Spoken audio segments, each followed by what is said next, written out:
ever seen someone die on camera? A snuff film is a recording of the actual murder of a human being that is subsequently passed around for entertainment purposes. Suicides and accidents don't count. According to the MPAA, the FCC, the FBI, and the ever-loving Snopes.com, there's no such thing as a snuff film. Yes, this includes Faces of Death.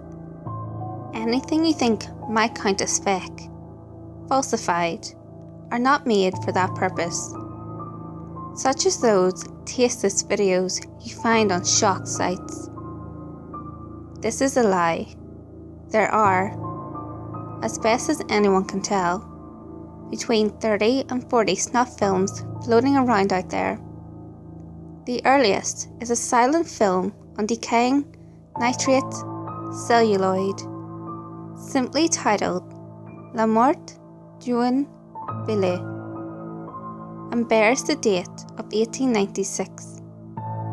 The latest, judging by the hairstyles and the presence of a Frankie Says Relax t-shirt, was probably made in 1983 or 1984, as it is on Betamax. The films vary in violence, but they all include seemingly ritualized sex, followed by the slaying of a girl with dirty blonde hair and piercing blue eyes, who appears to be around 19 years old. Every film has the exact same girl in it. Of course, nobody believes in snuff films. It's just too sick to be real, right?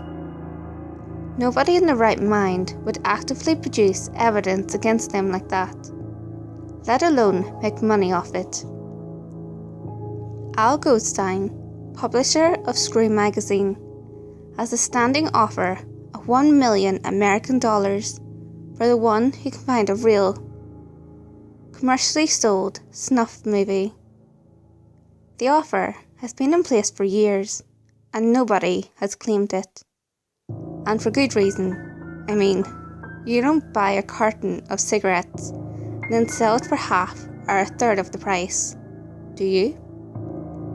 Besides, as far as I know, nobody has ever taken one of these films home, seeing as they aren't sold as everybody thinks. That's too much of a risk. You pay to view a screening of it. Nobody ever held a copy of these films, except of course for the few people who make money off them.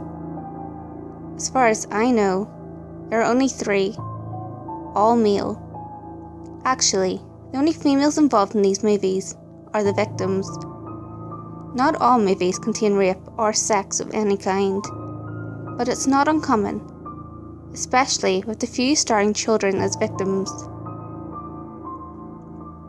This all may sound a bit odd to a lot of you, but of course it does.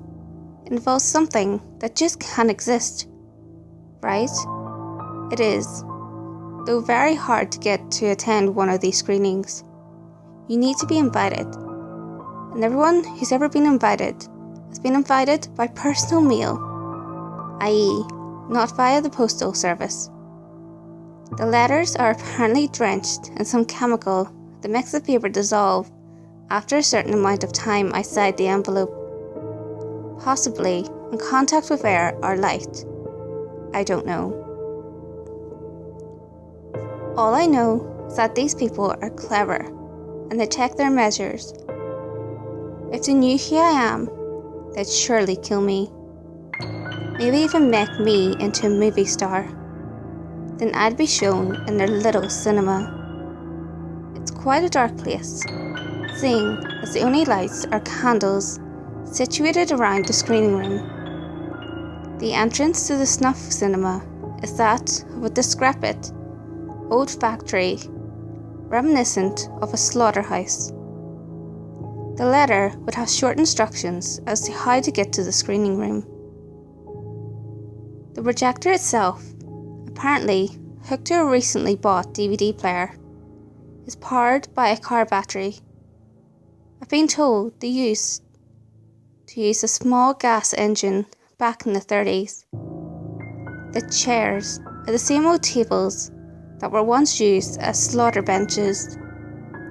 As soon as the screening is over, all the guests, maximum 10 or so, are threatened to leave immediately through 3 different exits with 30-minute intervals. The exits are different from the entrance as they lead to underground tunnels, probably old sewers, that lead to back alleys in different parts of the city. The crew, i.e. the people with the films, quickly vanish, probably through a 4th exit. If you manage to find a screening room after a screening, you wouldn't know it was ever used for anything like that.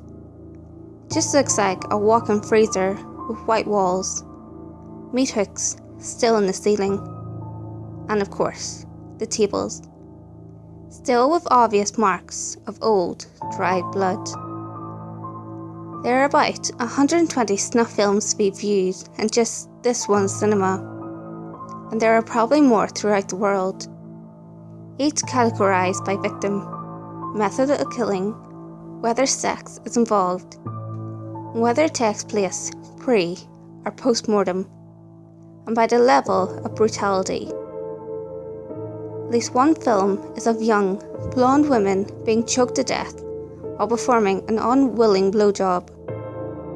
Another of a young child being cut open while drugged just enough not to move, but enough to still audibly and visibly be awake.